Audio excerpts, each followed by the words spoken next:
The Hindu editorial, 10th of September 2021. Catching up. The success of the PLI is likely to hinge on how entrepreneurs weigh the risk reward equation. जो PLI scheme है उसकी सफलता इस पे टिकने की संभावना है कि किस प्रकार से जो रिस्क लेने वाले जो नए बिजनेसमैन हैं वो रिस्क और रिवार्ड यानी खतरा और उसका जो हमें फ़ायदा मिलता है खतरा उठाने से उस इक्वेशन को किस प्रकार से वो तौल के देख रहे हैं। कैचिंग अप का मतलब है कि एक टारगेट के पास जाने की तरफ बढ़ना। The Cabinet's approval of a production linked incentive scheme for the textile sector that is expressly targeted at the man made fiber and technical textile segment is a belated acknowledgement by the government that the ground has inexorably shifted in the global textiles trade. Cabinet ने जो अनुमोदन दिया है production linked incentive scheme के लिए textile sector के लिए वो अभिव्यक्त रूप से टारगेट कर रहा है मैन मेड फाइबर को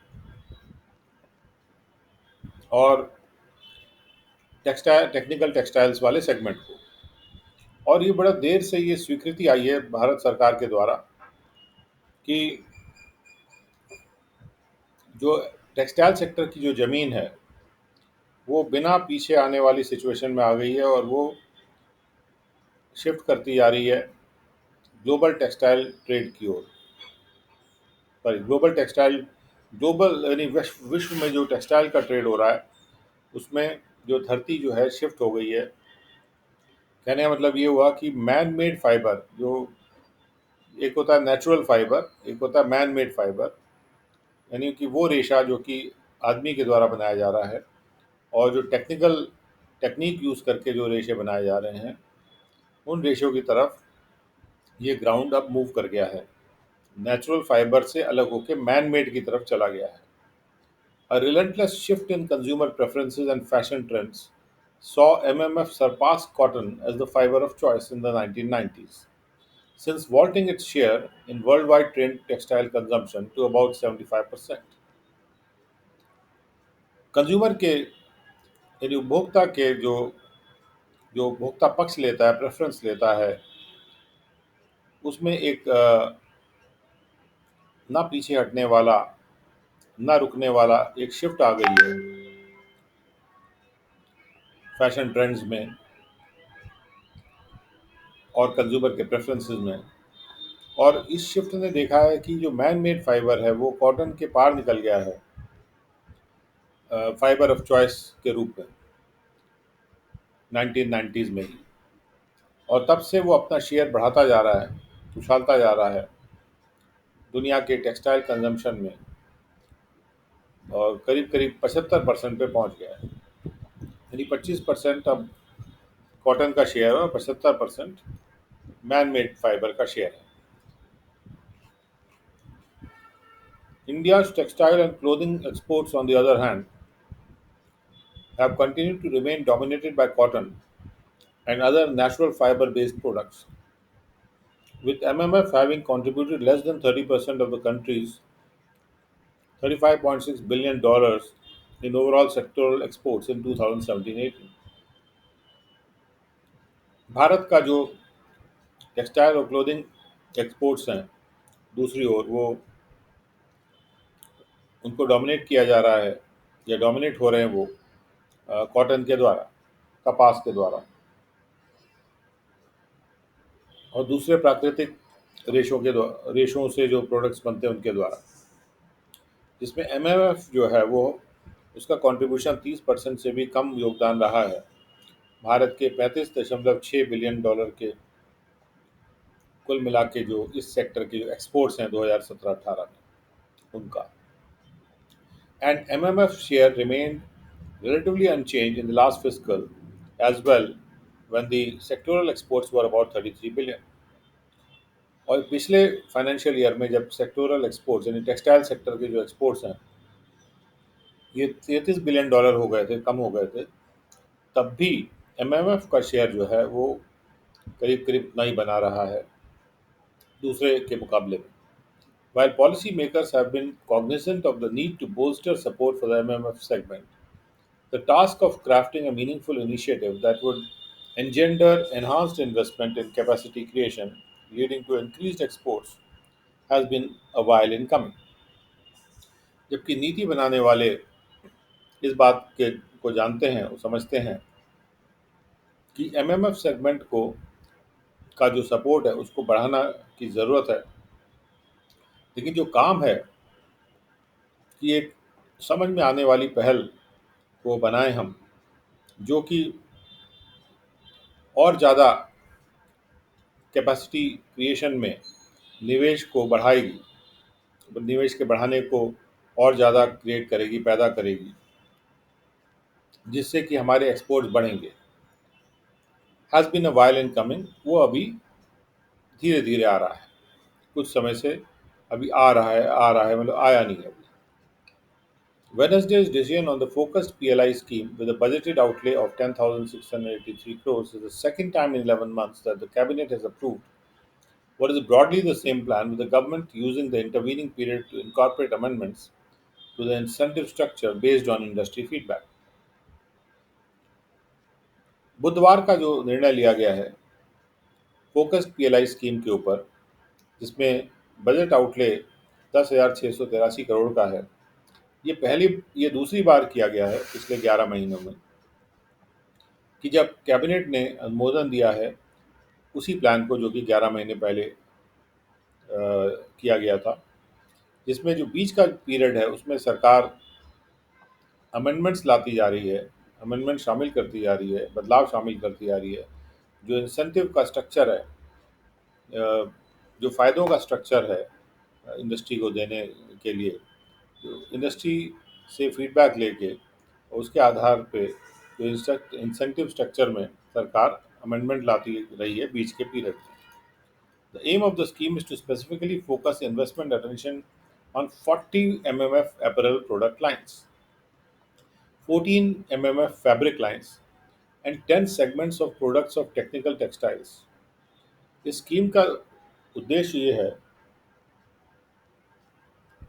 बल्कि इस स्कीम का लक्ष्य ये है कि खास तौर पे इन्वेस्टमेंट का, निवेश का जो अटेंशन है उसको खास तौर पे फोकस किया जाए 40 MMF कपड़ों की प्रोडक्ट लाइन पे और 14 MMF के फैब्रिक लाइन पे. जो अपैरल होते हैं जो तैयार कपड़े होते हैं, और फैब्रिक होता है जो उसका जो बेसिक कपड़ा जो यूज़ किया जाता है उस गारमेंट को तैयार करने के लिए. तो apparel is a garment, where fabric is a कपड़ा. और इसके अलावा 10 सेगमेंट्स या प्रोडक्ट्स टेक्निकल टेक्सटाइल्स के भी ऊपर भी अटेंशन फोकस करने का निर्णय लक्ष्य किया गया है. These 64 items have been chosen on account of being among the top traded lines in the global market, as well as India having less than a 5% share in each of them. ये 64 item इस बात को मद्देनजर रख के select किए गए हैं, चूज़ किए गए हैं, क्योंकि ये सबसे ज़्यादा ट्रेड किए जाने वाली लाइनें हैं विश्व के मार्केट में.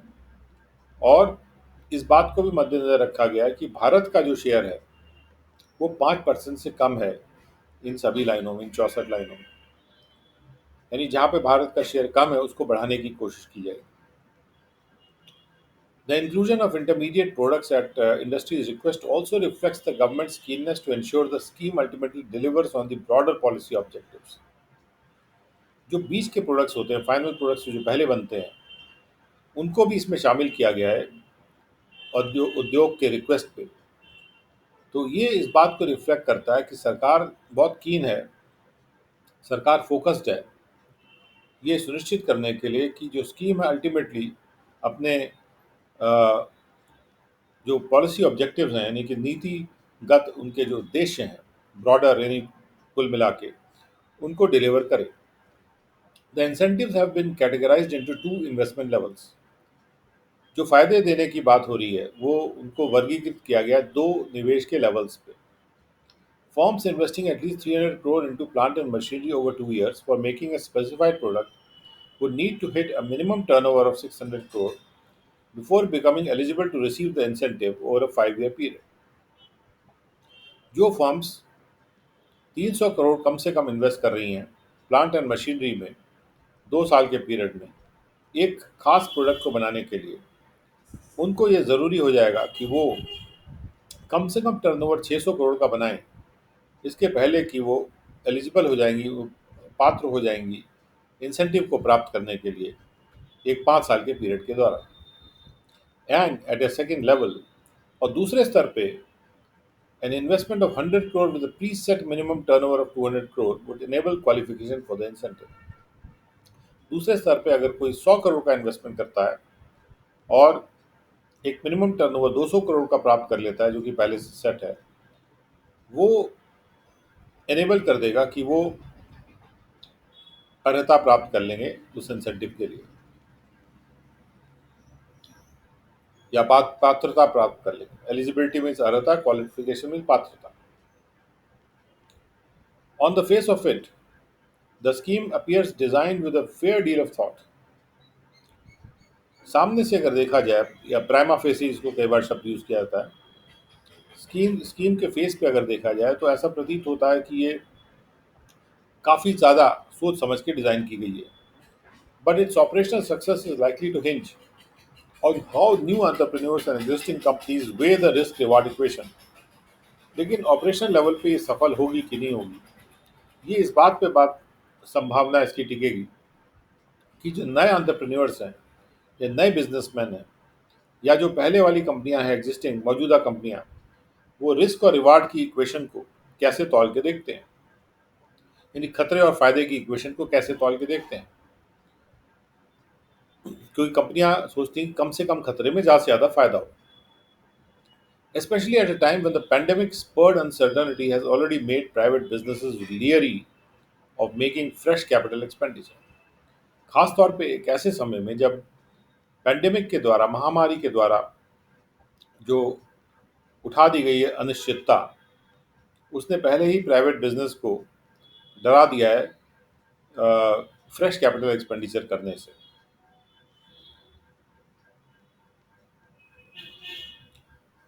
Second editorial, Return of the Mullahs, 10 September 2021. Taliban have sent a clear message that they care little about what the world thinks of them. Taliban ने बहुत क्लियर मैसेज दे दिया है कि वो इस बात की कोई परवाह नहीं करते कि दुनिया उनके बारे में क्या सोचती है. मुल्ला वापस आ गए हैं. The debate on whether the Taliban would form an inclusive government representing all sections of Afghan society was laid to rest by the Taliban themselves on September 7, when the group's spokesman Zabiullah Mujahid announced the formation of the new administration of the Islamic Emirate of Afghanistan. जो बहस हो रही है कि क्या तालिबान एक inclusive government बनाएगा, यानी सबको, सारे सेक्शंस को शामिल करते हुए, उनका प्रतिनिधित्व करवाते हुए, अफगान सोसाइटी के हर सेक्शन को का प्रतिनिधित्व करवाते हुए गवर्नमेंट बनाएगा, सबको शामिल करते हुए गवर्नमेंट बनाएगा. ये जो डिबेट था, इसको रेस्ट पे ला दिया गया, यानी इसका कंक्लूजन इस बात से हो गया. तालिबान दम ने खुद ही इस डिबेट को रेस्ट करा दिया सितंबर 7 को, जब उनके ग्रुप के जो स्पोक्समैन है जबीउल्लाह मुजाहिद, उन्होंने घोषणा की इस्लामिक एमिरेट ऑफ अफगानिस्तान के एडमिनिस्ट्रेशन के नए एडमिनिस्ट्रेशन के फॉर्मेशन की. Of the 33 cabinet ministers named, 30 are Pashtun, 2 ethnic Tajiks and 1 is Uzbek.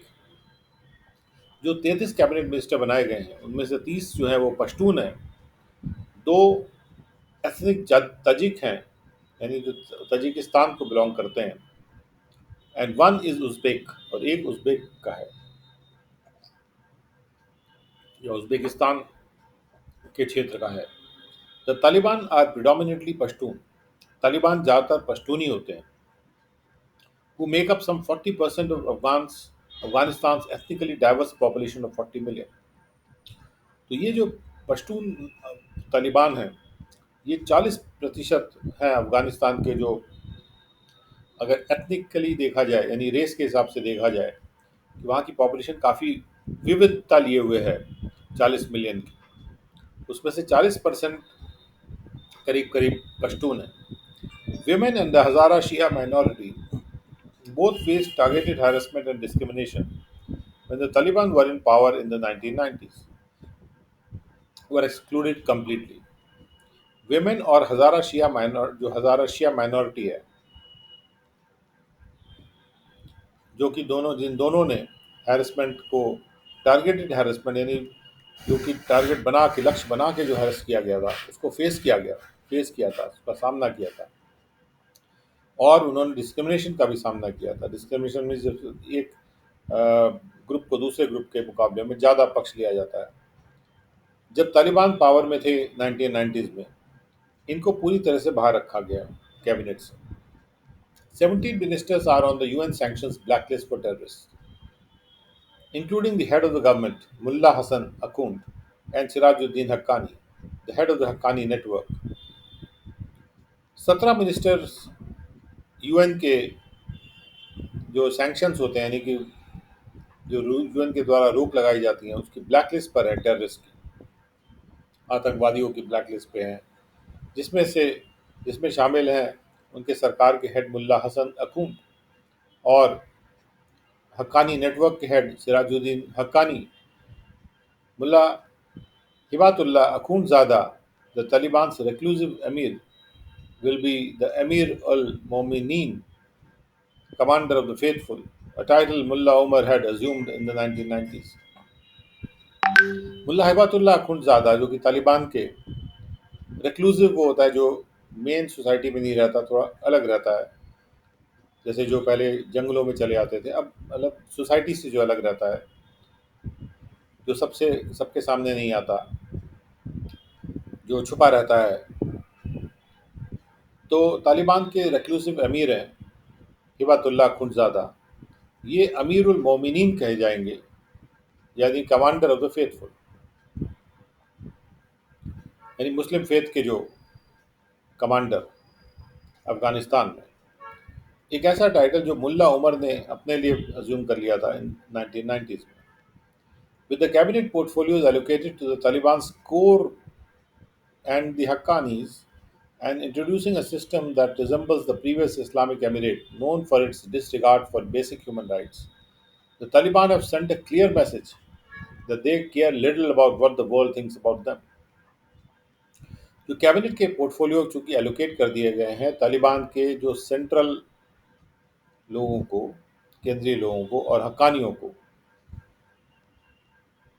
और एक ऐसा सिस्टम इंट्रोड्यूस किया गया है जो कि पहले वाले इस्लामिक एमिरेट के सिस्टम से मिलता जुलता है, जो इस बात के लिए जाना जाता था कि वो जो आधारभूत ह्यूमन राइट्स हैं उनको नज़रअंदाज करता था. तो तालिबान ने इस तरह से एक क्लियर मैसेज दिया है कि वो दुनिया क्या उनके बारे में सोचती है उसके बारे में कोई परवाह नहीं करते. Today's Taliban appear to be stronger than their last avatar. अपने पिछले अवतार से आज का जो तालिबान है वो प्रतीत होता है कि उससे ज़्यादा मजबूत है. In the 1990s only 3 countries recognise the Islamic emirate. 1990 के दशक में केवल 3 देशों ने इस्लामिक एमिरेट को पहचाना था, यानी उनको पहचान प्रदान की थी. The Taliban also never control the whole of Afghanistan. और तालिबान ने अपने पहले के अवतार में कभी भी पूरे अफगानिस्तान को कंट्रोल नहीं किया था. But now more regional powers are ready to engage with them, including China and Russia. लेकिन अब और भी ज़्यादा क्षेत्रीय पावर्स उनके साथ जुड़ने को तैयार हैं, जिसमें चाइना और रशिया भी शामिल हैं. The group has also claimed total control over the country, with Panjshir the last holdout overrun earlier this week. इस ग्रुप ने ये दावा किया है कि उसका पूरा कंट्रोल हो गया है देश पे, और पंजशीर जो था पिछली जो आखिरी होल्ड आउट था जहाँ पे उनके विपक्षी जिसको पकड़े हुए थे, उसको ओवररन कर दिया गया, यानी कि उस पर दौड़ गए तालिबानी पिछले हफ्ते में पहले. With the new government, a stronger Taliban are trying to tighten their grip, though it may not be easy. इस नई सरकार के साथ एक और मजबूत तालिबान अपनी पकड़ को और कसने की कोशिश कर रहा है, हालांकि ये इतना आसान नहीं होगा. Ever since Afghanistan became a republic in 1973, no government in Kabul has managed to stabilize the country. जब से अफगानिस्तान एक रिपब्लिक बना था 1973 में, कोई भी सरकार काबुल में अभी तक देश को स्टेबलाइज नहीं कर पाई है. The ethnic, religious, and political contradictions are too deep to be glossed over by the Taliban's divisive Islam Pashtun nationalism.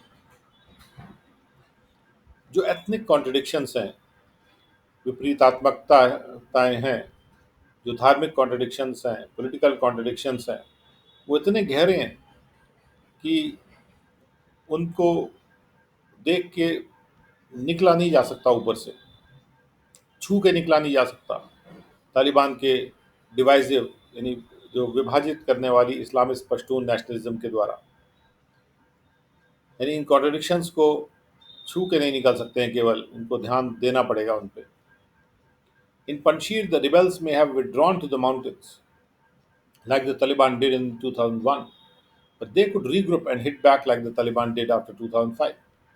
Panjshir में जो बगावती हैं, हो सकता है वो माउंटेन्स पे विड्रॉ कर गए हों, पीछे हट गए हों, जैसे तालिबान ने भी किया था 2001 में, लेकिन वो रीग्रुप कर सकते हैं और वापस हिट कर सकते हैं जैसे तालिबान ने किया था 2005 में. The total exclusion of Shias and marginalization of other ethnicities could blow back in the near term. जिस तरह से पूरी तरह से बाहर रखा गया शिया लोगों को, और जैसे दूसरे एथनिक जो ग्रुप्स हैं, जो रेशियल ग्रुप्स हैं, उनको मार्जिनलाइज कर दिया गया है, बहुत उनको मार्जिन पे रखा गया, हाशियाकरण उनका कर दिया गया है. ये वापस ब्लो बैक कर सकता है, यानी कि वापस मार सकता है बहुत जल्दी in the near term. Afghanistan has also seen the emergence of a vibrant civil society. Afghanistan ने ये भी देखा है कि एक बहुत ही एक्टिव सिविल सोसाइटी उत्पन्न हो गई है, especially in its cities which may not accept the Taliban's rule of the mullahs quietly. खास तौर पे शहरों में उत्पन्न हो गई है सिविल सोसाइटी, जो हो सकता है कि वो तालिबान के मुल्ला वाले रूल को शांति से स्वीकार नहीं करेंगे. Already the crackdown on women's rights have sparked large-scale protests by women in Kabul and elsewhere. पहले से ही जो women's right पर क्रैकडाउन किया गया है, उसने भड़का दिया है बड़े लंबे बड़े स्तर पे प्रोटेस्ट को, यानी कि जो विरोध प्रदर्शनों को वुमेन के द्वारा काबुल में और दूसरी जगहों पर भी, which was unimaginable in the 1990s, जो 1990 में कल्पना भी नहीं की जा सकती थी. और ये कहने का मतलब ये सिविल सोसाइटी जैसे बढ़ गई है, तो उसमें सिविल राइट्स के बारे में लोग सोचने लगे हैं वहाँ पे. तो जो चीज़ पहले सोची भी नहीं जा सकती थी वो हो रही है कि women प्रोटेस्ट कर रही हैं. If the Taliban were wise, they would have focused on healing the wounds of the long war and rebuilding the ruptured state and society. अगर तालिबान समझदार होते तो उन्होंने जो घाव हैं उनको भरने पर फोकस किया होता, चोटों को ठीक करने पर फोकस किया होता, उस लंबे युद्ध की, उस लंबी लड़ाई की, और जो फट गई है स्टेट और सोसाइटी उसको रीबिल्ड करने पे फोकस किया होता. But the Pashtun Islamist sectarian Taliban seem programmatically incapable of doing that. लेकिन ये पश्तून इस्लाम पर आधारित जो सेक्टेरियन, मतलब अपने सेक्ट को ही देखने वाली तालिबान है, जो नैरो देखती है, केवल अपने ही ग्रुप को देखती है, वो उनका अंदर से प्रोग्रामिंग, सॉफ्टवेयर प्रोग्रामिंग ऐसी है कि वो ऐसा करने के लिए नाकाबिल हैं कि वो स्टेट या सोसाइटी को फिर से बिल्ड करने पे फोकस करें या वुंड्स को हील करने पे फोकस करें।